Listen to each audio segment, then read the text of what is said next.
ফুটন্ত গরম জলে বিনস আর টমেটো দিয়ে কোনো রেসিপি বানিয়ে খেয়েছেন? আজকে একটা দুর্দান্ত রেসিপি বানাবো।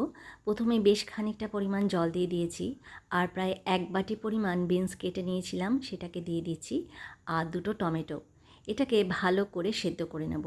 অল্প একটু নুন দিচ্ছি, দিয়ে বেশ খানিকক্ষণ সময় ধরে বিনসগুলোকে সেদ্ধ করে নিতে হবে। যেহেতু বিনস একটু শক্ত হয়, সেদ্ধ করে নিলে ভালো হয়।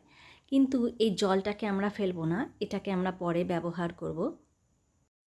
এরপর কড়াইয়ের মধ্যে আমি প্রায় 3-4 চামচ পরিমাণ সর্ষের তেল দিয়ে দিয়েছি। আপনারা চাইলে রিফাইন তেলও ইউজ করতে পারেন। এরপর 2টো শুকনো লঙ্কা আমি দিয়ে দিয়েছি ফোড়নে, আর একটু কালো জিরে আর একটু সর্ষে দিচ্ছি। এবার আমি 2খানা আলু প্রায় লম্বা লম্বা করে কেটে নিয়েছি, সেটাকে দিয়ে দিলাম।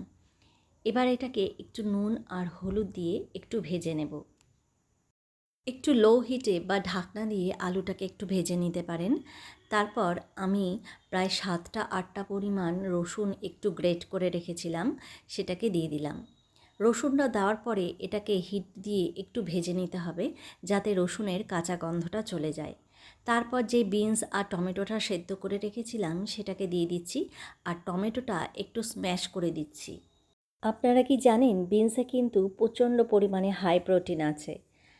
এরপর আমি একটু নুন আর হলুদ দিয়ে দিচ্ছি, দিয়ে এটাকে ভালো মতো ভেজে নেব। আর 2 চামচ পরিমাণ আমি আদা, জিরে আর লঙ্কা বেটে দিয়েছি। এগুলোকে ভালো করে মিশিয়ে এটাকে ভেজে নিতে হবে। বিনসটা অলরেডি সেদ্ধ, আর আলুটাও একটু আগে ভেজে নিয়েছি। এবার এটাকে নেড়ে চেড়ে ভালো করে একটু ভেজে নেব। আর 1/2 চামচ পরিমাণ আমি একটু গরম মশলা দিয়ে দিচ্ছি, এতে করে ফ্লেভারটা ভালো আসবে। এবার প্রায় 5 মিনিটের জন্য এটাকে আবার ঢাকনা দিয়ে একটু ঢেকে রাখলাম। এতে করে বিনসটা আর আলুটা আর মশলাগুলো ভালো মতো মিশে যাবে। এই বিনসের মধ্যে আমি একটু তেঁতুলের চাটনি দিয়ে দিচ্ছি। আপনারা চাইলে একটু লেবুর রসও চিপড়ে দিতে পারেন। এতে করে টেস্টটা আরও বেশি ভালো হবে।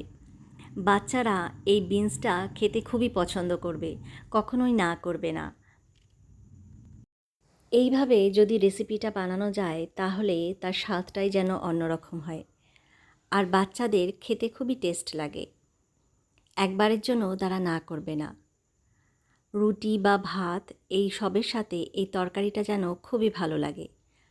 অবশ্যই রেসিপিটা বাড়িতে ট্রাই করবেন। ভালো লাগলে লাইক, শেয়ার আর কমেন্ট করতে ভুলবেন না। আবারও নতুন নতুন রেসিপি নিয়ে আপনাদের সামনে হাজির হয়ে যাব।